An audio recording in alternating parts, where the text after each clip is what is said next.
अगर आप एनीमे देखते हो तो आपने मांगा का नाम तो सुना ही होगा। 80-90% या फिर उससे भी ज्यादा जो एनीमे आप देखते हो वो एक मांगा के ऊपर ही बनी होती है। मतलब मांगा मतलब सिर्फ मांगा नहीं, कुछ वेब नॉवल हो गया, कुछ फलाना ढिमकाना जो भी है। और मैं एक दिन ऐसे ही आउट ऑफ क्यूरियोसिटी सर्च करने गया कि सबसे ज्यादा मांगा कौन सी बिकी है। मेरे सामने जो रिजल्ट आता है भाई मेरे होश उड़ गए। ये एक रैबिट होल खुल गया मेरे अंदर और मैं जितना अंदर घुसते गया, मतलब मेरे इशारे पे मत जाना, बट जितना डीप मैंने डिग किया, फिर से डबल मीनिंग, जितना टाइम लगाकर मैंने इसको खुद, बहुत सारी इंटरेस्टिंग इंफॉर्मेशन इस वीडियो के अंदर मैं आपको दूंगा। बस इतना ही कहना चाहता हूँ। आई rest my case my lord. जिसमें सबसे पहले तो इस वीडियो के टाइटल से आपको समझ में आ गया कि हम लोग हाईएस्ट सेलिंग मांगा की लिस्ट देखने वाले हैं, बट साथ में ये भी जानेंगे कि उससे पैसा कितना कमाया जाता है। और क्या आपको पता है कि एक मांगा वॉल्यूम जो बिकती है उसका सिर्फ 10% ऑथर को मिलता है। सही सुना तुमने, जो लिख रहा है, जो उसको ड्रॉ करवा रहा है 10% बस। तो अगर आपने ऑफिशियल वाली इंडिया में खरीदी होगी जो 700, 800, 900 की आती है, उसमें से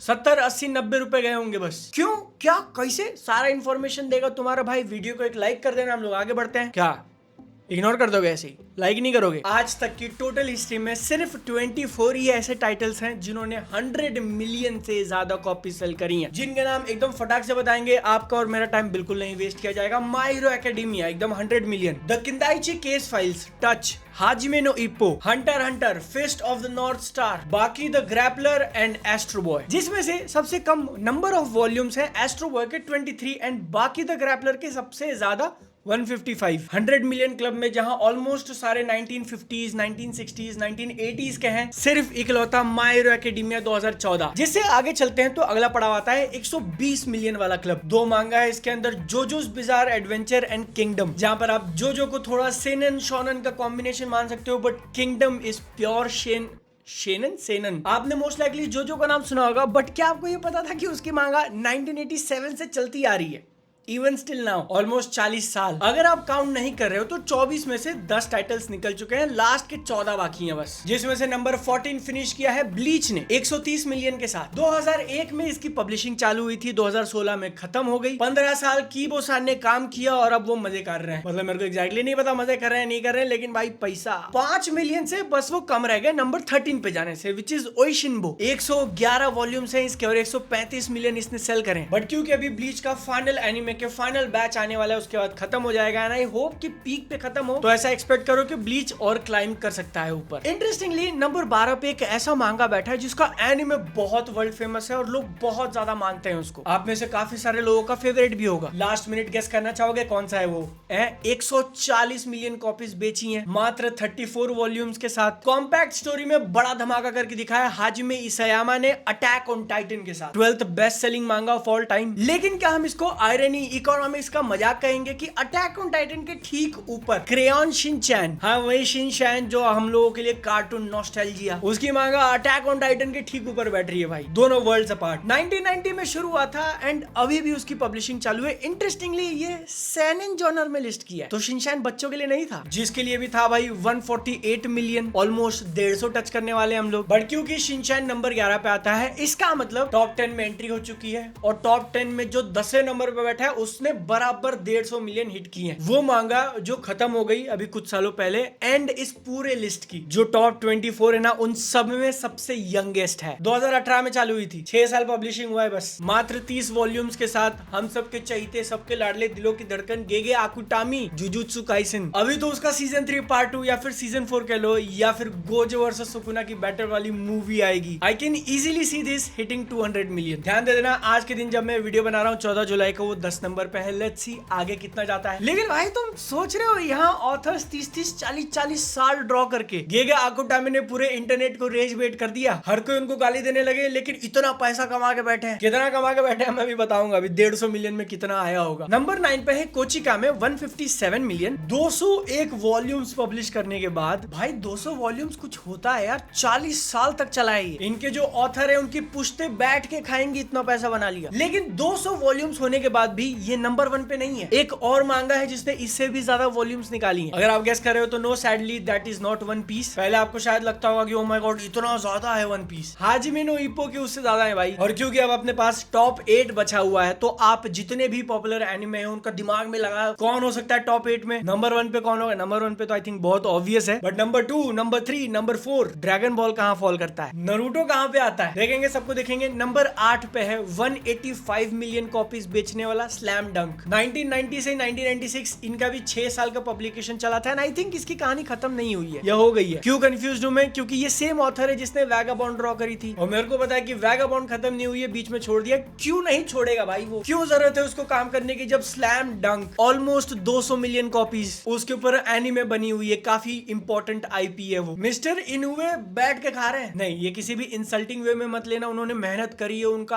आर्ट इतना बढ़िया है इसलिए ये सब कर पा रहे हैं। लेकिन अगर आप ऐसा सोचते हो कि टॉप 10 में आने के लिए आपकी स्टोरी बहुत भयंकर होनी चाहिए तभी आपकी मांगा इतनी बिकेगी, तो नहीं। क्योंकि हम लोग कितने नंबर पे आ चुके हैं? 7 में है ना। टॉप 7th रैंक पे है 220 मिलियन, मात्र 23 वॉल्यूम और 4 साल ही इसका पब्लिकेशन चला, 2016 से 2020 खत्म। टर्न्स आउट कि सिंप्लिसिटी की भी अपनी एक अलग वैल्यू है, अपना एक अलग चार्म है। आपको ओवरली कॉम्प्लिकेटेड दुनिया या फिर ओवरली कॉम्प्लिकेटेड पावर सिस्टम बनाने की जरूरत ही नहीं। डीमंस हैं, सांस लो, तलवार से काटो, गेम खत्म। Demon slayer 7th highest selling मांगा ऑफ ऑल टाइम। 220 मिलियन कहा मैंने, ध्यान से सुनो तुम। इसकी एनीमे पॉपुलैरिटी ने जो आग मूता है भाई, क्योंकि और कोई रीजन हो नहीं सकता है। डीमन स्लेयर इतने बिग लीग्स में आ चुकी है, कितने बिग लीग्स में आ चुकी है उसके ठीक एक ऊपर नजर डालते हैं। नंबर 6 डीमन स्लेयर के वॉल्यूम्स कितने बताया मैंने? 23। नंबर 6 पे जो मांगा है उसके ऑलमोस्ट 3 टाइम्स ज्यादा वॉल्यूम्स हैं, 72। डीमन स्लेयर के 17 साल पहले वो लॉन्च हुआ था और तब जाके उसने 250 मिलियन कॉपीज बेची हैं। डीमन स्लेयर से मात्र 30 मिलियन ज्यादा। एंड मैं जिसकी बात कर रहा हूँ नंबर 6 पे, वो एरा गैरा नहीं, नारुतो है। Naruto is number 6। And demon slayer की जब बाकी दोनों मूवीज आएंगी तो मोस्ट लाइकली वो नारुतो को बीट कर देगा। मांगा छोड़ो, उसकी पिक्चर इतना पैसा कमा रही है यार। और अगर आप नारुतो के फैन हो, आप थोड़ा सैड फील कर रहे हो तो डोंट वरी, क्योंकि I don't think demon slayer यहाँ पे रुकने वाला है। नारुतो से बस 10 मिलियन आगे ऊपर नंबर 5 पे है, और भी ज्यादा पॉपुलर कह सकता हूं क्या मैं? I don't know, it's up for debate,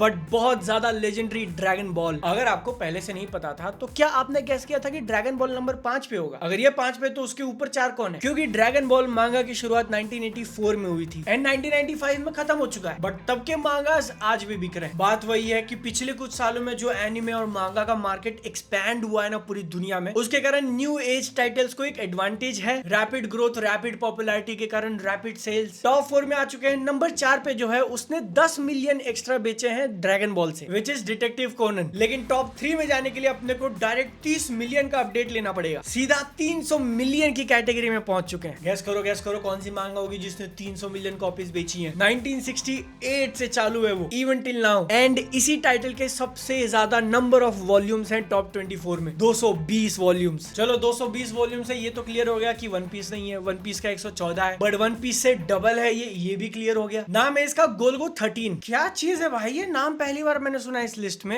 and it is quite literally the oldest मांगा स्टिल इन पब्लिकेशन। क्या तुम अंदाजा भी लगाओगे कितना साल हो चुका है इसको? 1968, उसमें 40 ऐड करो, 2008, उसमें और 18, 58 ईयर्स हो चुके हैं। 58 ईयर्स से ये मांगा पब्लिश हो रही है। Dam, that's impressive. बट अब हम लोग टॉप 2 पे चलेंगे। एंड नंबर 2 बताओ या नंबर 1 बताओ? आई थिंक इस पॉइंट पे काफी ज्यादा ऑब्वियस हो चुका है, बट चलो नंबर 2 हम लोग ले लेते हैं। उसके भी 300 मिलियन कॉपीज ही बिके हैं। मैं ऐसे बोल रहा हूँ जैसे बहुत, भाई यार मेरे मुंह से निकल गई। 300 मिलियन कॉपीज बेचना मतलब आउट ऑफ दिस वर्ल्ड वाली बात होती है। मेरी जुबान लड़खड़ा रही है, but it is none other than Doraemon या डोराएमोन। और इसी के साथ नंबर 1 क्लियर हो जाता अपना, it is the One Piece. 114 volumes मैंने आपको ऑलरेडी बता दिया था, बट जो गैप है, हमने टॉप 24 में 100 मिलियन से चालू किया था। ऊपर आते आते जो सेकंड पे है उसने 300 मिलियन बेचा है, बट जो फर्स्ट पे है वो 300 मिलियन का डबल कर जाती है, 600 मिलियन। वन पीस की मांगा ने 600 मिलियन कॉपीज बेची हैं। अभी रिसेंटली बहुत बड़ी खबर आई थी कि वन पीस ने सुपरमैन को बीट किया है। किसमें बीट किया है? सबसे ज्यादा कॉमिक्स बिकने वाला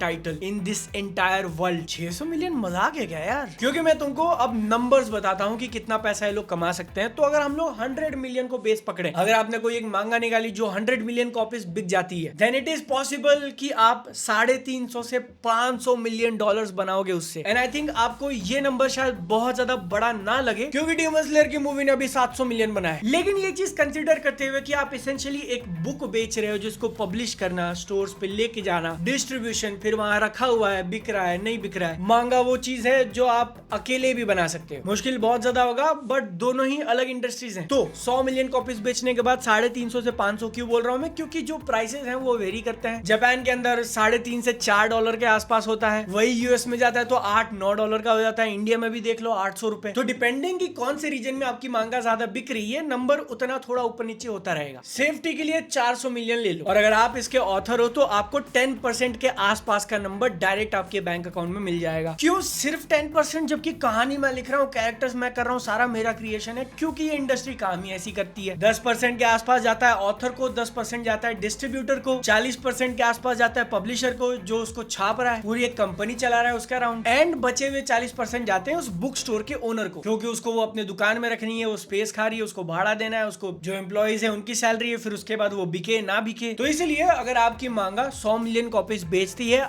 आपके बैंक अकाउंट में कुछ 35 मिलियन के आसपास आप एक्सपेक्ट करो। डॉलर्स की बात कर रहा हूं। इंडियन रुपीज में आप रफली मान के चलो कि 350 करोड़ रुपए, या हम लोग 100 मिलियन कॉपीज की बात कर रहे हैं। जुजुत्सु काइसेन ने बेचे कितने? 150। तो उसमें 17 और ऐड कर लो, मतलब 500 करोड़ का मालिक है गेगे आकोटामी। एंड ये भी सिर्फ डायरेक्ट जो मांगा वॉल्यूम बिकी है उससे आया है। जुजुत्सु काइसेन का जो एनिमे बना हुआ था उससे कितना पैसा मिला होगा? ऑल्दो बहुत कम होता है। मैंने जितना बहुत सर्च किया है, एनिमे प्रोडक्शन में जो ऑथर को देते हैं वो लोग 1 से 2.5 लाख रुपए पर एपिसोड। हाँ, तुमने सही सुना है, 1 से 2.5 लाख रुपए पर episode, which is not that much. Jujutsu Kaisen के लिए अगर हम लोग थोड़ा हायर एंड पे भी पकड़े 2 लाख रुपए, 60 एपिसोड के हिसाब से 1-1.5 करोड़ रुपए ही होता है, बट आई थिंक थोड़ा ज्यादा मिला होगा। आपको क्वेश्चन आ सकता है कि इतना ही क्यों देते हैं भाई? वो ऑथर है, उसने क्रिएट किया है सारा। सो बेसिक इकोनॉमिक्स है कि एनिमे प्रोडक्शन हम लोग बना रहे हैं वो तुम्हारे लिए फ्री मार्केटिंग का काम कर रहा है। एनिमे से आप हमसे थोड़ा कम पैसा ले लो, लेकिन जो इसका नाम होगा उससे आपकी बुक्स बिकेंगी, तो आप वहां से पैसा कमा लोगे। फिर इसमें एक और एंगल आता है कि यही एनिमे